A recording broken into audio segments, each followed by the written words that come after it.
How to set battery protection to stop charging at 80%, 85%, 90%, 95% on Samsung Galaxy S26 Ultra.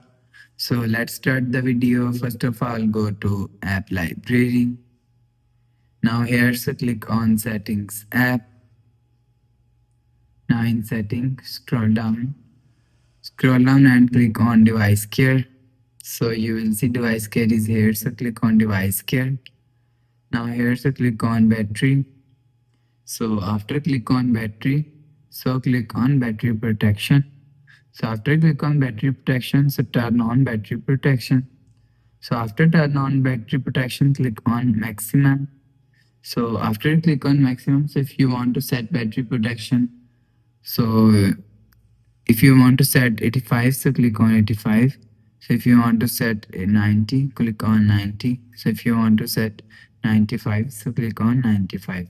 So you will select 95, 90, 85, 80 from here. So after selecting, go back to home screen, refresh phone. So that's how you can set battery protection to stop charging at 80% and 85%, 90% and 95% on Samsung Galaxy S26 Ultra. So if you like the video, please subscribe. Thanks for watching.